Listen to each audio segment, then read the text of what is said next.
I'm going to reveal a better undershirt message than Christian Pulisic had. Canada forced Mexico to play in an ice age, and Ronaldo got trolled. It's all right here on Tea Time with David.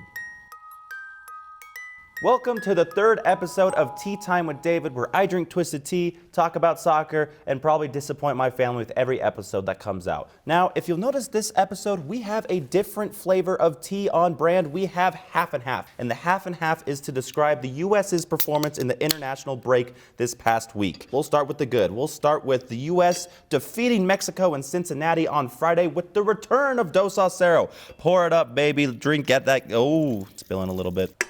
Christian Pulisic and Weston McKennie got the goals for the U.S. in a massive win. Dos Acero is back. It has been so long. This is the best comeback since that Kim Kardashian joke on Parks and Rec. Well, in the video, she gets cum on her back, I think. Christian Pulisic scored the first and opening goal in the 74th minute, and he had one of the best celebrations that is going to go down in the history of this rivalry. He lifted his jersey to reveal an undershirt with a message directed at Mexico's goalkeeper, Ochoa. It read, "Man in the Mirror," which is a diss at Ochoa for an interview that the goalkeeper did, where he said that the U.S. looks into the mirror and wishes that they could see themselves as Mexico. I'm glad that Pulisic went with this cheeky and clever jab, because he could have gone full Gen Z humor and done something like super stupid, like, I don't know, maybe something like, there's going to be about 3 people who understand this joke, and they're going to be very excited. So excited! Now, let's go to the U.S.'s other game, which I need a drink for because it was not as great. The U.S. traveled to Kingston, Jamaica, to take on the Reggae Boys. Tim Weah got his first goal of 2021 in the early game. We were all excited.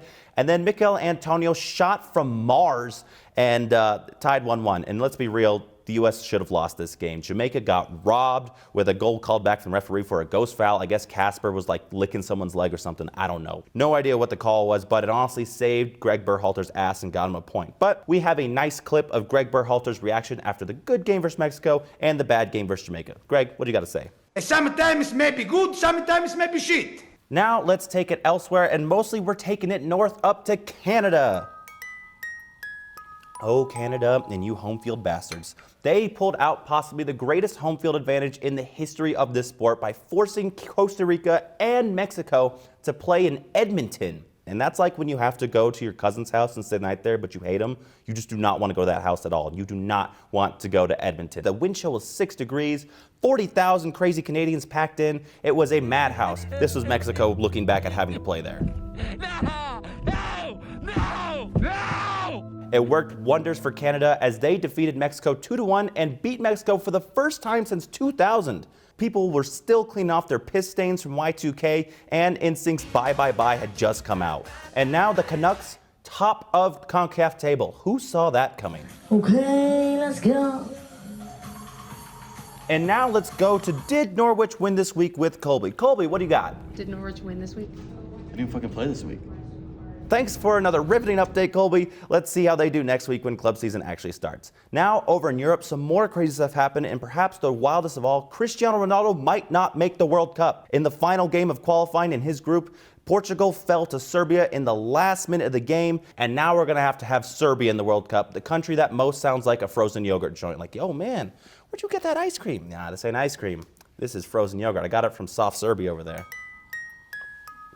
The way that the playoffs will work, my video editor is going to kick my ass for this, but there are 6 teams who are seeded, 6 teams who are not seeded. They'll play in 3 brackets of 4 teams. Basically, they get 3 spots left. And some powerhouses are in there, like Sweden, Poland, Portugal, Italy. And so obviously, I'm rooting for North Macedonia. Let's go, boys. Now, let's end this on some social media stuff, starting with this Canadian fan getting absolutely trucked into the boards.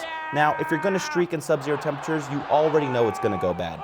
But I bet you did not expect that one of these security guards at the venue was a goddamn linebacker in a past life. And lastly, we're going to go right back to Europe with Serbia's Mitrovic trolled the absolute hell out of Ronaldo after the game. When he grabbed a Coke, I got tea, but he grabbed a Coke, referring to Ronaldo refusing to drink Coca-Cola at the Euros, and was just going around just sipping it on his home turf. Absolutely savage. He's going to Qatar. Ronaldo's going to a playoff. Tough luck. But we'll see all these players again when the club season resumes at the end of this week, and we'll be back for another episode of The Tea. Stay twisted. savage as absolute hell, just sipping the Coke like he was probably sipping Ronaldo tears.